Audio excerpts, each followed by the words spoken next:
Selamat datang di Kata Baca. Di channel ini kami membuka pintu menuju dunia pengetahuan dan petualangan literer. Kami merangkum dan mengulas buku-buku bermutu. Kami berharap dapat memberi Anda wawasan berharga. Jangan lupa untuk memberikan like, subscribe, dan berikan komentar jika Anda menginginkan buku tertentu untuk kami ulas atau rangkum. Mari bersama-sama menjelajahi dunia kata-kata dan memperkaya pikiran kita. Dalam Lanskap Filsafat, karya monumental Friedrich Nietzsche yang berjudul Genealogi Moral, bukan sekadar buku, melainkan sebuah perjalanan ke dalam kompleksitas dan kedalaman pemikiran manusia. Sejak pertama kali diterbitkan, karya ini telah menjadi mercusuar penting dalam meresapi asal-usul moral dan nilai-nilai yang membentuk jati diri manusia. Genealogi Moral menjadi sebuah jendela yang terbuka lebar, mengundang para pembacanya untuk memahami lebih dalam tentang esensi moralitas dan hakikat kebenaran. Karya ini, seperti suatu perjalanan spiritual, membimbing kita melintasi lorong-lorong pemikiran yang seringkali terabaikan, mendorong kita untuk merenung tentang nilai-nilai yang kita anut, dan membuka ruang untuk memahami kebebasan sejati. Melalui buku ini, kita akan merenung bersama-sama mengenai pokok-pokok pemikiran Nietzsche yang terangkum dalam Genealogi Moral. Melalui kritik tajamnya terhadap moralitas tradisional, konsep kekuasaan dan kehendak untuk berkuasa, serta gagasan kebangkitan manusia, Nietzsche membuka diskusi mendalam tentang sifat manusia, masyarakat, dan nilai-nilai yang membentuk pandangan hidup kita. Mari kita menjelajahi makna dan relevansi genealogi moral dalam konteks pemikiran filosofis, dan bagaimana karya ini terus menyala sebagai sumber inspirasi bagi mereka yang berani mempertanyakan, merenung, dan menjelajahi kompleksitas kehidupan manusia. Genealogi Moral atau The Genealogy of Morals merupakan salah satu karya filosofis klasik yang tidak bisa diabaikan dalam perjalanan pemikiran manusia. Hasil karya brilian Friedrich Nietzsche yang menggugah dan meresapi asal-usul moral dan nilai-nilai dalam kehidupan manusia. Karya monumental ini terdiri dari 3 esai yang merengkuh esensi pemikiran Nietzsche, yakni, baik dan jahat, good and evil, rasa bersalah, pikiran buruk, dan hal terkait, atau, guilt, bad conscience, and related matter, serta apa makna idealisasi asketis, atau, what is the meaning of ascetic ideals? Salah satu landasan utama yang diteliti oleh Nietzsche dalam genealogi moral adalah kritik terhadap moralitas tradisional. Dengan penuh tegas, Nietzsche menolak ide bahwa moralitas bersumber dari entitas objektif seperti Tuhan atau alam semesta. Sebaliknya, ia memperjuangkan pandangan bahwa moralitas adalah hasil dari kekuasaan manusia, suatu alat yang digunakan untuk mengontrol dan mengarahkan orang lain. Khususnya, Nietzsche membidik moralitas Kristen yang mengajarkan konsep penderitaan dan pengorbanan sebagai jalan menuju kebahagiaan dan kebenaran. Pemikiran ini menjadi pukulan telak terhadap fondasi moralitas yang diyakini secara luas, memaksa pembaca untuk merenungkan ulang tentang esensi moralitas itu sendiri. Selanjutnya, Nietzsche menggagas konsep kekuasaan dan kehendak untuk berkuasa sebagai elemen pokok dalam kehidupan manusia. Dengan sungguh-sungguh, ia menyatakan bahwa kekuasaan adalah kekuatan yang paling mendasar dalam kehidupan, dan manusia harus aktif mengejar kehendak untuk berkuasa guna mencapai kebebasan sejati dan kebahagiaan. Pemikiran ini memunculkan pertanyaan mendalam tentang sifat manusia dan keinginan alamiahnya untuk mencapai supremasi. Lebih jauh lagi, Nietzsche menyajikan konsep kebangkitan manusia sebagai landasan perjuangan untuk membebaskan diri dari belenggu moralitas tradisional. Kebangkitan diartikan sebagai suatu proses di mana manusia membebaskan dirinya dari nilai-nilai moral yang ditanamkan oleh pihak luar, dan mencapai kebebasan serta kreativitas yang murni. Ia mendorong manusia untuk membebaskan diri dari norma-norma moral yang diimpor oleh orang lain, dan dengan berani menemukan nilai-nilai yang sesuai dengan kehendak dan kekuasaan pribadinya. Keseluruhan genealogi moral menggambarkan landasan filosofis Nietzsche yang mengedepankan pentingnya kebebasan dan kreativitas dalam kehidupan manusia. Dalam sebuah penolakan terhadap ide bahwa manusia harus tunduk pada nilai-nilai moral yang telah ditetapkan oleh pihak lain, Nietzsche mendorong untuk mengusung kehendak untuk berkuasa dan kebebasan sebagai pilar utama eksistensi. Karya ini, dengan segala kritiknya terhadap moralitas konvensional, tidak hanya menyentak dunia filsafat pada masanya tetapi juga terus memberikan inspirasi bagi banyak individu hingga kini. Genealogi moral bukan sekadar karya filsafat, melainkan sebuah teropong yang membuka pandangan kita terhadap dinamika moralitas dan nilai-nilai yang membentuk dasar kehidupan manusia. Meskipun ditulis pada abad ke-19, relevansi dan ketajaman analisis Nietzsche terhadap kemanusiaan membuatnya tetap menjadi sumber inspirasi yang tak terkalahkan. Sejarah filsafat takkan lengkap tanpa mengakui warisan pikiran yang mengalir deras dari pena Nietzsche, dan genealogi moral adalah salah satu pijakan utama yang mendukung peradaban pemikiran manusia. Melalui genealogi moral, Nietzsche juga menggambarkan gambaran yang mendalam tentang dinamika kehidupan manusia, mengarahkan perhatian kita pada kompleksitas relasi antara kekuasaan, moralitas, dan kebebasan individu. Buku ini menjadi panggung bagi Nietzsche untuk mengeksplorasi makna kehidupan, mengajak kita berpikir lebih jauh tentang hakikat eksistensi dan bagaimana manusia dapat mencapai tingkat kebenaran yang lebih tinggi. Kritik tajamnya terhadap moralitas Kristen, yang dianggapnya sebagai moral budak, mengundang kita untuk merenung tentang bagaimana nilai-nilai yang kita anut dapat menjadi alat kendali atau bahkan belenggu.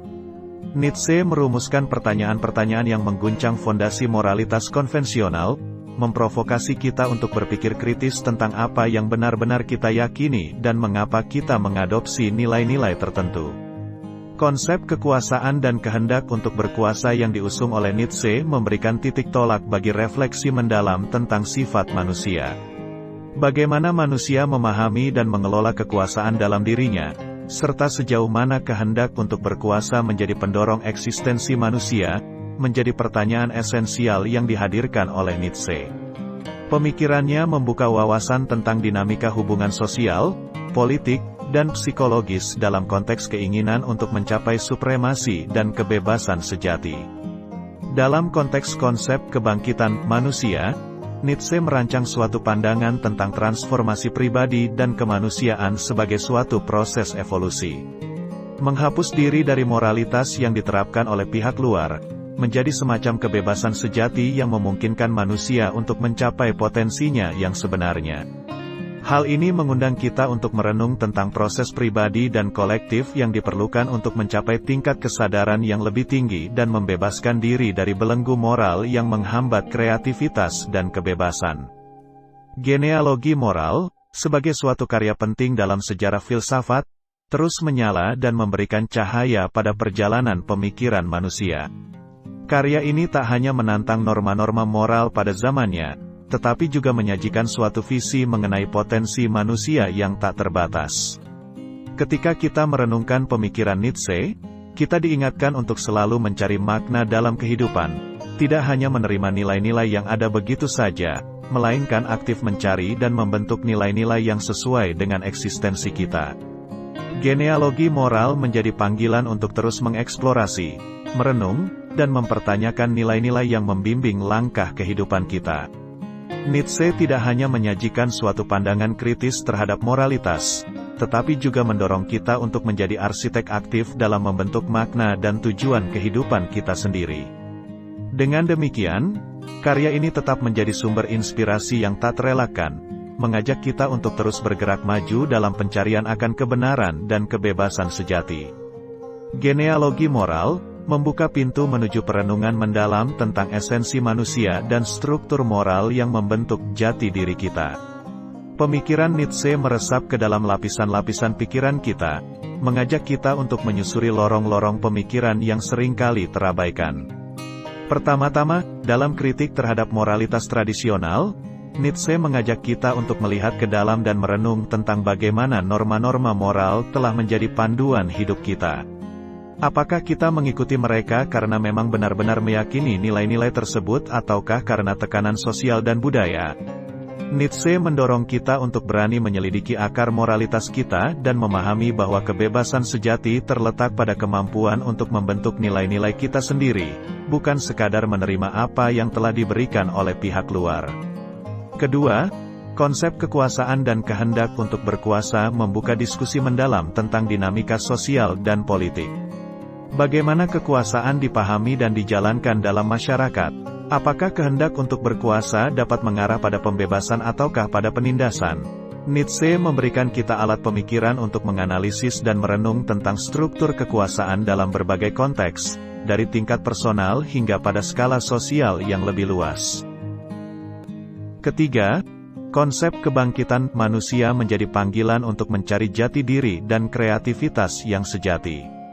Nietzsche menegaskan bahwa pembebasan dari belenggu moral tradisional adalah langkah pertama menuju kebebasan sejati.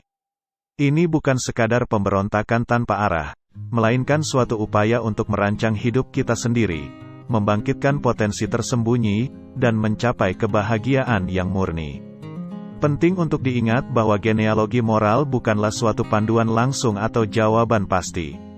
Nietzsche tidak menawarkan solusi instan, melainkan menyajikan tantangan untuk terus menggali makna hidup dan moralitas. Buku ini seperti suatu peta bagi kita yang berkelana dalam kompleksitas eksistensi manusia, memberikan penunjuk arah yang memotivasi kita untuk terus bertanya, mencari, dan merenung.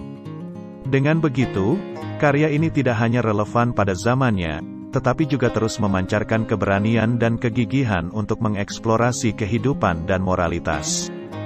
Genealogi moral adalah undangan untuk memasuki dunia pemikiran yang menggetarkan, suatu panggilan untuk menjadi pemikir independen yang tidak takut untuk menghadapi pertanyaan sulit tentang hakikat kemanusiaan dan nilai-nilai yang membimbing kita. Dengan mengadopsi semangat kritis Nietzsche, kita dapat melihat genealogi moral sebagai suatu sumber inspirasi yang abadi, selalu memberi kita dorongan untuk melangkah maju dalam pencarian makna dan kebebasan. Genealogi moral, dengan segala kompleksitas dan kedalaman pemikirannya, mendorong kita untuk memahami bahwa eksplorasi terhadap nilai-nilai dan moralitas bukanlah sekadar aktivitas intelektual, tetapi juga sebuah perjalanan batin yang memerlukan keberanian untuk menggali ke dalam diri sendiri. Nietzsche, melalui karyanya, mengajak kita untuk menghadapi pertanyaan-pertanyaan sulit tentang arti hidup, hakikat kebenaran, dan peran moral dalam pembentukan kehidupan kita. Kritik terhadap moralitas tradisional yang diusung Nietzsche bukanlah semata-mata penolakan tanpa dasar, melainkan sebuah undangan untuk melakukan introspeksi mendalam. Bagaimana sejauh mana kita memiliki kendali atas nilai-nilai yang kita anut? Apakah kita benar-benar memilih moralitas kita, ataukah kita hanya mengikuti norma-norma yang telah ditempatkan di depan kita sejak awal? Kritik ini mengajak kita untuk merenung tentang kebebasan sejati, yaitu kebebasan untuk menentukan makna hidup kita sendiri. Genealogi moral, pada hakikat, mengajak kita untuk terlibat dalam dialog konstan dengan diri kita sendiri dan masyarakat di sekitar. Buku ini bukan sekadar bacaan filosofis, melainkan suatu teman perjalanan yang selalu menuntun kita untuk menggali lebih dalam makna hidup dan moralitas. Dengan menangkap semangat pemikiran Nietzsche, kita dapat melihat bahwa genealogi moral bukanlah akhir dari perjalanan pemikiran, tetapi awal dari suatu petualangan intelektual yang tak berujung. Sebagai penutup perenungan kita atas genealogi moral, karya Friedrich Nietzsche, kita dihadapkan pada pemahaman bahwa karya ini tak hanya sebatas penelusuran sejarah nilai-nilai, melainkan juga ajakan untuk merenung lebih dalam tentang hakikat eksistensi manusia. Nietzsche, dengan keberaniannya menantang norma-norma moral konvensional, memberikan kita alat untuk membuka mata terhadap keterkungkungan nilai-nilai yang seringkali diterima begitu saja. Dalam genealogi moral, kita diajak untuk merenung tentang esensi kebebasan sejati, bukan hanya sebagai konsep teoritis, tetapi sebagai panggilan untuk menjadi arsitek hidup kita sendiri. Kritiknya terhadap moralitas tradisional menjadi panggilan untuk berani mengeksplorasi, mencari makna hidup yang sesuai dengan hakikat diri masing-masing. Ringkasan buku ini sekaligus menjadi undangan untuk terus menjelajahi gagasan-gagasan Nietzsche dalam genealogi moral. Melalui perenungan dan dialog konstan, semoga kita dapat menggali lebih dalam makna moralitas, kekuasaan, dan kebebasan. Sebagaimana Nietzsche, mari kita menjadi pembaca yang tidak hanya menerima, melainkan juga mencipta, menggugah, dan menjelajahi batas-batas pemikiran kita sendiri. Dengan demikian, kita tak hanya membaca genealogi moral, tetapi juga menghidupinya dalam setiap langkah kita menuju pemahaman yang lebih dalam tentang hakikat hidup manusia. Demikian tadi ringkasan buku Genealogi Moral karya Friedrich Nietzsche. Persembahan dari Kata Baca. Sampai jumpa di buku yang lain. Terima kasih.